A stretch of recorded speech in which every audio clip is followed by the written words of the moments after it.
네. 좀 이따가 제가 나누겠지만 오늘 저는 이제 예배를 주제로 말씀을 좀 나눌 텐데요. 이번 한 주간 동안 말씀을 준비하면서 제 안에 부담감이 너무 컸습니다. 부담감이 되게 컸는데 그 이유는 그냥 단순히 제가 난 설교를 잘 못하니까 이런 부담감이 아니고요. 그냥 완전 다른 부담감이었습니다. 그럼에도 불구하고 제가 오늘 여러분들과 함께 말씀을 나눌 수 있는 것은 하나님께서 우리에게 말씀하고자 하는 것이 분명히 있다는 확신이 있었고, 먼저는 누구보다 하나님께서 여러분들보다 저에게 말씀하시는 것이었기 때문입니다. 또 바라기로는 이 시간 부족한 저의 입술을 통해서 단 한 분에게만이라도 하나님께서 감동을 주셔서 주님의 말씀 앞에 반응하고 순종하는 시간이 되었으면 좋겠습니다. 여러분 혹시 하프타임이라는 단어를 들어보셨나요? 하프타임. 아마 스포츠를 좋아하시는 분들은 다들 아실 텐데요. 하프타임이라는 이 말은 사전적으로 보면 스포츠에서 중간에 휴식 시간을 의미합니다. 대부분 축구나 농구 시간에 많이 쓰이죠. 이제 전반전이 끝나고 하프타임을 가지고요. 그런데 이 하프타임은 단순한 휴식 시간이 아니고요. 이제 전반전 끝나고 이제 라커룸으로 들어가죠. 선수들과 모든 감독들과 코치들이 들어가서 전반전에 무엇이 잘 되었고, 그리고 만약에 경기에서 지고 있다면 무엇이 잘못되어 있는지를, 부족한지를 분석하고 전략을 수정합니다. 그 이유가 무엇이죠? 이 경기에서 최종적으로 승리하기 위해서입니다. 그렇게 후반전을 준비하는 것이죠. 단순히 쉬는 시간이 아닌 것입니다.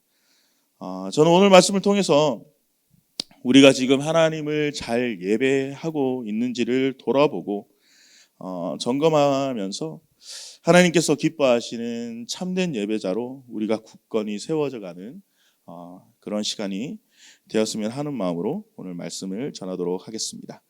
그다음 혹시 여러분 GOAT라는 말을 혹시 들어보셨나요? GOAT. 혹시 뭐 스포츠 좋아하시는 분들은 이제 오늘 스포츠에 대한 이야기를 좀 할 텐데, 제가 스포츠를 좋아하기도 하고요. 이 말은 무엇이냐면 Greatest of All Time의 줄임말로 스포츠의 한 종목에서 역대 최고의 선수를 가리켜서 하는 말입니다. 예를 들면 농구에는 누구죠? 그렇죠, 마이클 조던. 예를 들어 축구에는 누구겠죠? 뭐 메시냐, 호날두냐, 뭐 이런 말이 있는데, 저는 개인적으로 메시라고 생각합니다. 올해 3월 29일에 재밌는 스포츠 기사가 있었습니다. 그것이 무엇이냐면 바로 축구 관련 기사였는데 메시와 관련된 기사였습니다. 잠시 소개하자면요, 3월 29일에 메시의 아르헨티나와 퀴라소라고 혹시 들어보셨나요? 퀴라소라는 굉장히 잘 알려지지 않은 그 나라의 친선 축구 경기가 있었어요. 이름도 생소한데 당연히 피파 랭킹이 엄청 낮겠죠. 아르헨티나는 세계 1위고요. 퀴라소는 88위. 그러니까 잽이 안 되는 경기죠. 참고로 우리나라는 피파 랭킹 27위입니다. 결과는 안 봐도 뻔했는데 무려 7대 빵. 7대 0으로 아르헨티나가 이겼습니다. 거기에서 메시는 무려 3골을 넣었습니다. 해트트릭을 했고 A매치 통산 100골을 넣었습니다. 근데 화제가 되었던 건 뭐냐면 메시가 아니라 이 퀴라소의 그 골키퍼 선수였습니다. 경기가 끝나고 이 골키퍼가 SNS에 오늘 꿈이 이루어졌다라고 하면서 사진 몇 장과 함께 이 글을 올렸습니다. 이게 무슨 일인가 하니 이 골키퍼가 7골을 먹었어요. 7골 먹었으면 사실 엄청난 굴욕이잖아요.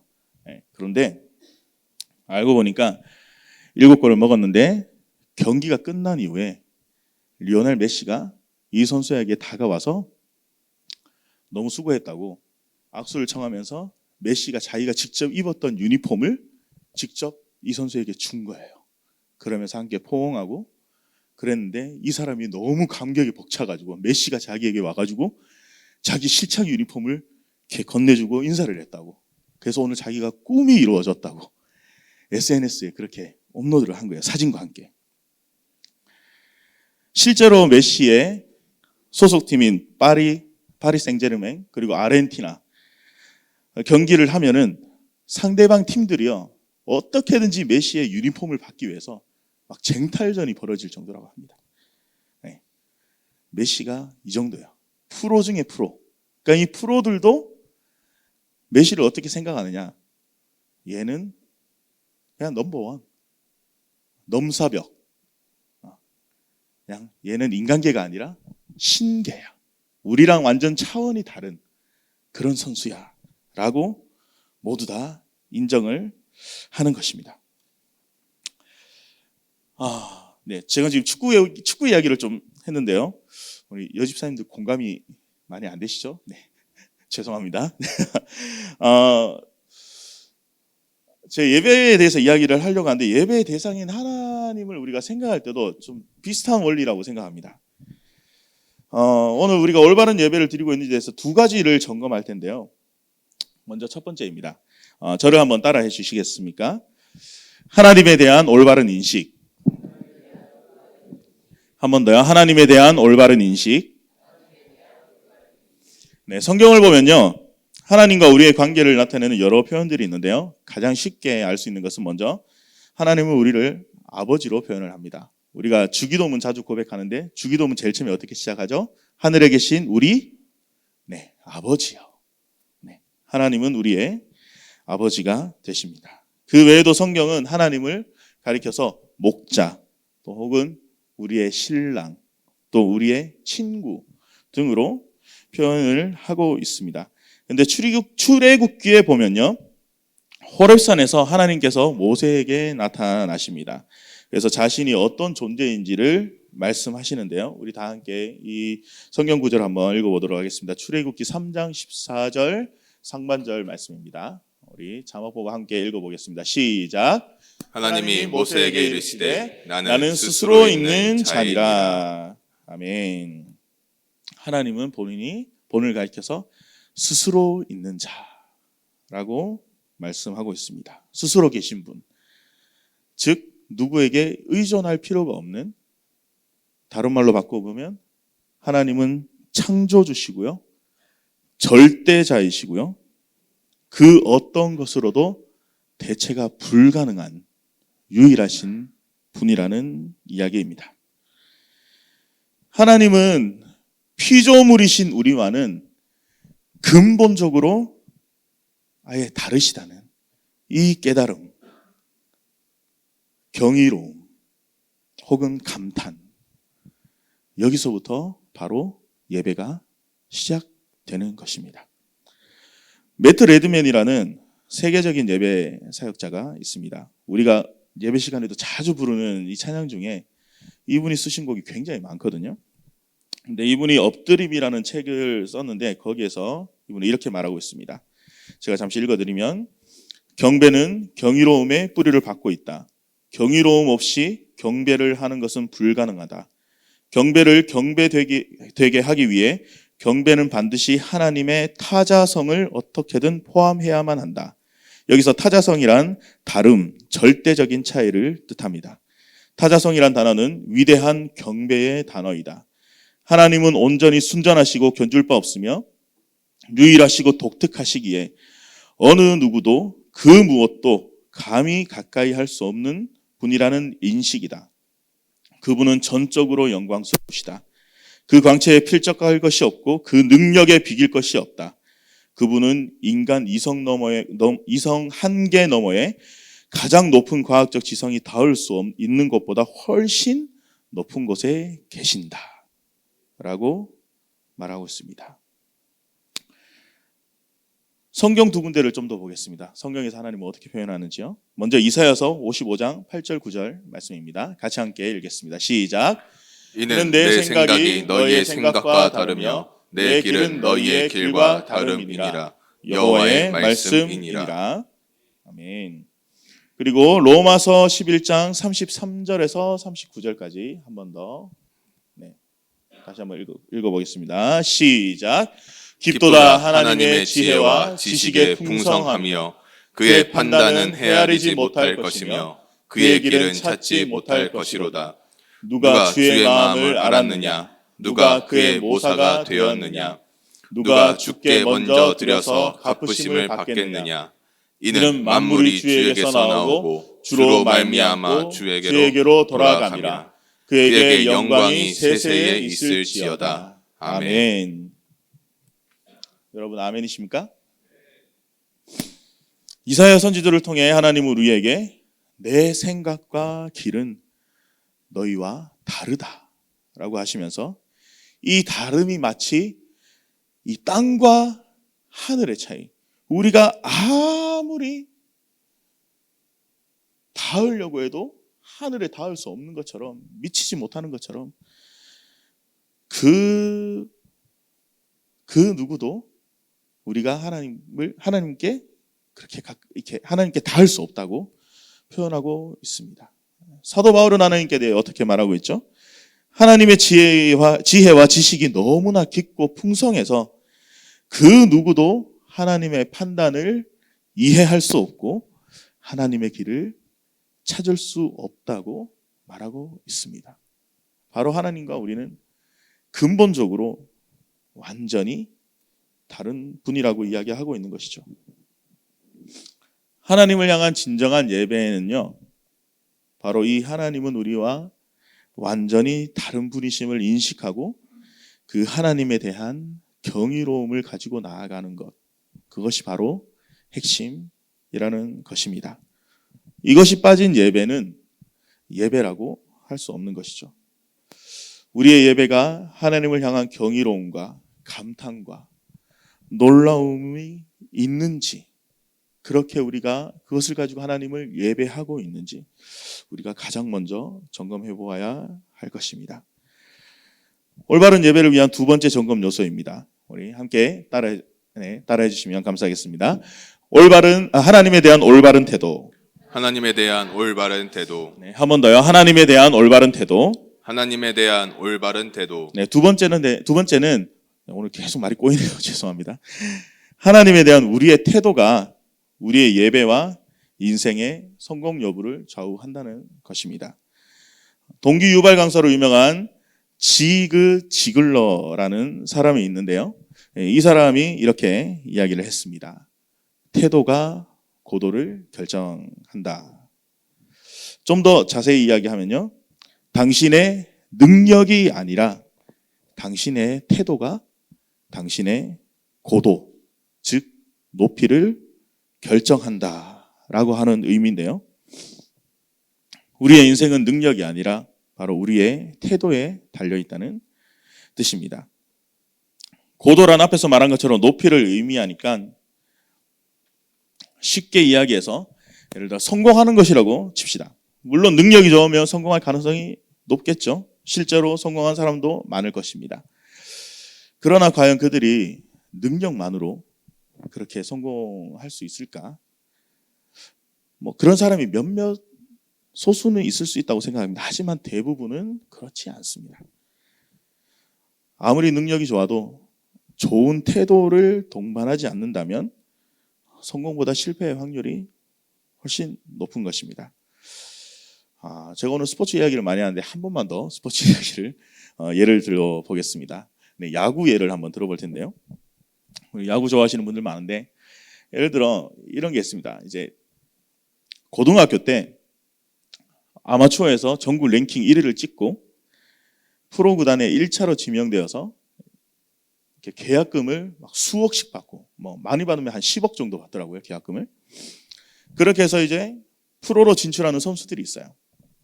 근데 이 선수들이 프로에서 다 성공을 하느냐? 그렇지 않습니다.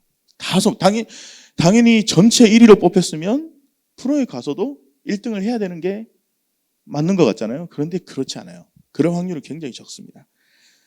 성공을 못해서, 물론 성공을 하는 선수도 있지만 프로에 가서 생각보다 실력이 성장하지 못하여서 일찍 은퇴하는 선수도 꽤 많고요. 그런데 가끔 보면 실력은 정말 최고 수준의 선수입니다.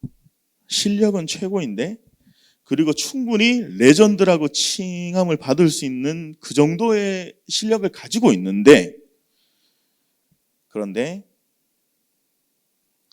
병역 비리, 승부 조작, 도박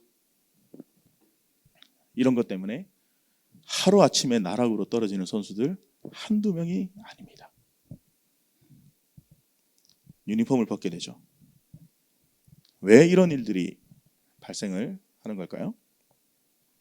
물론 제가 모든 것을 알 수는 없습니다. 제가 모든 것을 알 수는 없지만 한 가지 확실한 거는 이들에게는 이 프로 야구 선수로서의 이 프로페셔널한 의식, 프로 의식이 결여되어 있었던 것입니다. 프로 의식이 없는 거예요, 이 사람. 대표적으로 LG와 하나 출신 중에 그런 투수들이 있었고요. 심지어는 아시안 게임에서 금메달을 획득해서 병역 면제까지 받고 소위 말하는 FA 대박까지 쳤는데 도박으로 하루아침에 돈과 명예를 모두 잃어버리고 지금 유튜브 하고 있는 야구 선수도 있어요. 제가 극단적인 예를 들긴 했지만 야구뿐만 아니라 모든 프로스포츠 선수들 가운데 프로의식이 없기 때문에 롱런하지 못하거나 불명예 은퇴를 당하는 선수들이 꽤 많이 있습니다. 이번 학기 초였습니다. 제가 신대원에 이번 학기에 복학을 했는데요. 신대원 채플에서 한 교수님이 이렇게 설교 때 말씀하셨습니다. 지금 한국 교회의 문제는 사역자가 부족한 것이 아니다. 사역자로서 프로의식이 부족한 것이 가장 큰 문제이다. 만약 한국 교회의 사역자들이 제대로 된 프로의식을 갖고 사역을 한다면 한국 교회는 그리고 이 나라는 절대로 망하지 않을 것이다. 라고 말씀하셨습니다. 제가 생각할 때 이 프로의식은요, 우리 사역자들 넘어서 이 땅을 살아가는 그리스도인들, 특별히 이 시간 이곳에서 하나님을 예배하고 있는 우리들에게도 동일하게 적용되어야 될 함을 저는 믿습니다.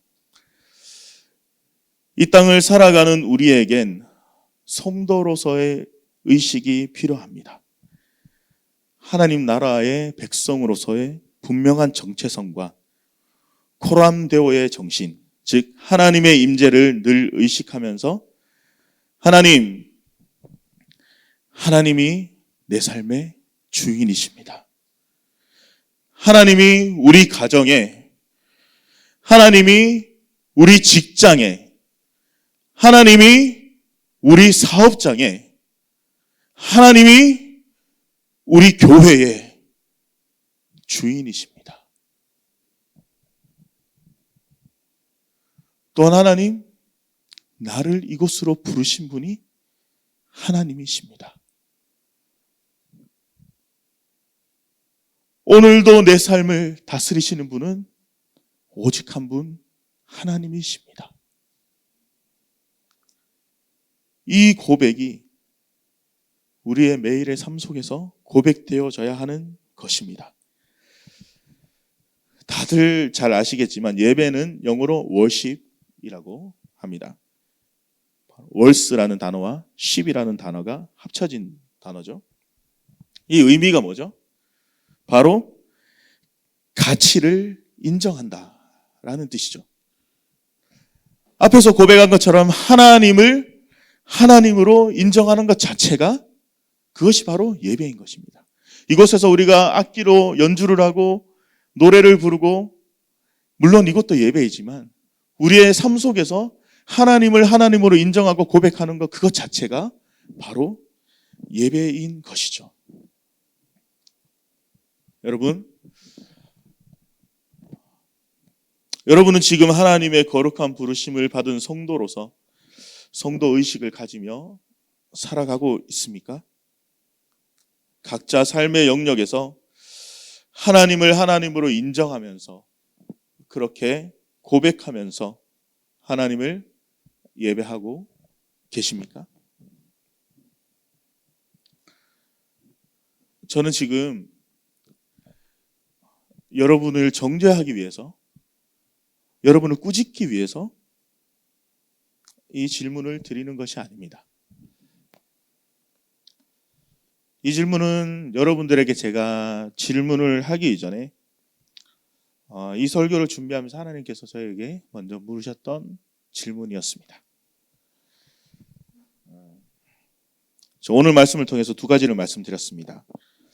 우리가 하나님을 제대로 예배하고 있는지 점검하기 위해서 첫 번째, 하나님에 대한 올바른 인식이 필요하고요. 그리고 두 번째, 하나님에 대한 올바른 태도가 필요함을 이야기하였습니다. 결론을 맺으면서요, 잠시 죄송하지만 제 이야기를 좀 나누도록 하겠습니다. 아시는 분들은 아시겠지만 제가 이번 학기에 신대원에 복학을 했습니다. 1학년 때 이제 코로나가 터져가지고 1년간 전면 온라인으로 이제 수업을 했었어요. 1년 동안 이제 온라인으로 수업하다 보니까 이건 아니다 싶어서 제가 휴학을 했고 이제 2년 동안 쉬게 되었습니다. 2년간 휴학을 했고 이제 다시 복학을 해서 그런지 처음에 학교 가니까 너무 좋더라고요. 3월 달에 학교를 갔는데 너무 좋았어요. 예배도 너무 좋고 수업도 너무 은혜롭고 너무 좋더라고요. 근데 점점 버거워지기 시작했습니다. 학업과 사역을 이렇게 병행하는 것도 생각보다 쉽지 않았고요. 제가 지금 수업을 9개를 듣고 있거든요. 대학원에서. 뭐 고등학교도 아니고 수업이 너무 많아요. 네. 근데 문제는 이제 수업이 다가 아니잖아요. 이게 레포트가 어마어마하거든요. 과제가 얼마나 많은지 제가 지금까지 평생 읽었던 책 분량을 이번 학기에 다 레포트를 하면서 지금 읽고 있는 것 같습니다. 지금까지 읽은 책 페이지가 한 3, 4천 페이지 될 것 같은데 정말 너무 많은 거예요. 어느 순간 감사가 사라지고 있었습니다. 저도 모르게 예민해지고 저도 모르게 불평을 하고 짜증을 내기 시작하고 있었습니다.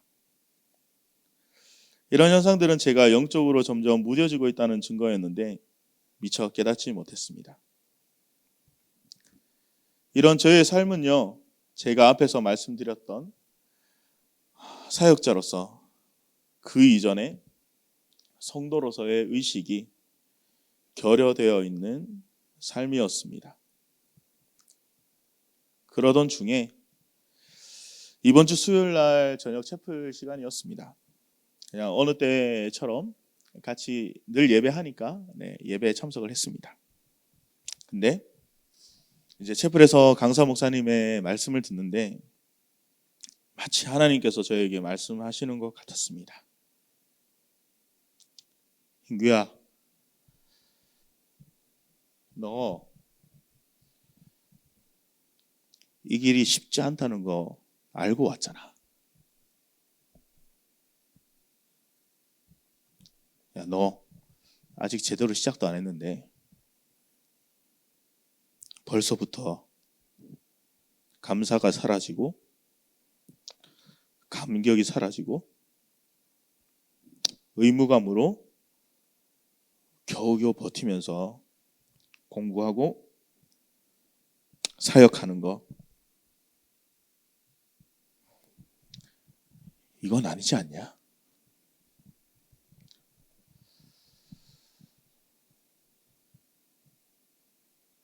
주님 앞에 드릴 말씀이 없었습니다.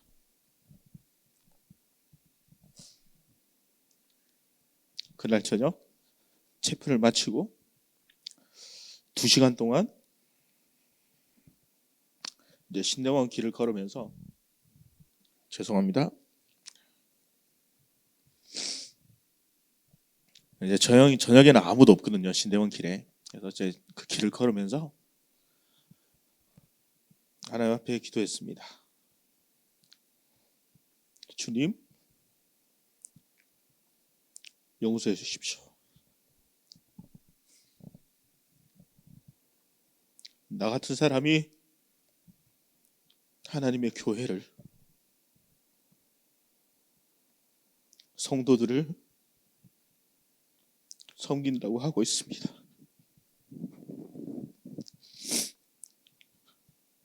주님, 도와주십시오.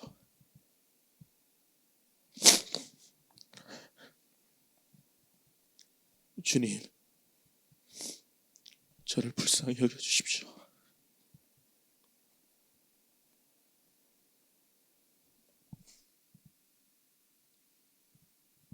이번 주에 설교를 해야 되는데 부담이 너무 컸습니다. 앞서서 말씀드렸던 것처럼 제가 단순히 설교를 잘 못해서 그래서 부담감이 컸던 게 아니고요.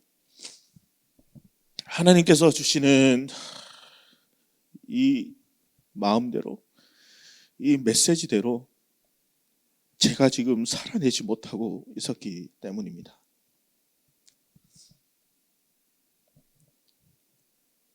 하나님께 계속 이야기했어요. 하나님, 제가 무슨 명분으로 제가 이 메시지를 성도들에게 전할 수 있겠습니까? 하나님, 저는 못합니다.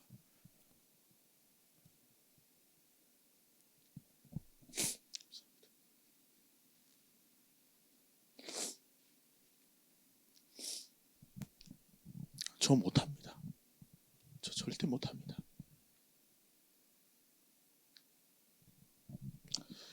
근데요, 마음속에 이런 마음이 듭니다. 그래, 맞다. 너 못한다. 너 못해. 너 절대 못한다. 그러니까 내가 도와줄게. 네 힘으로 절대 못해. 내가 도와줄게.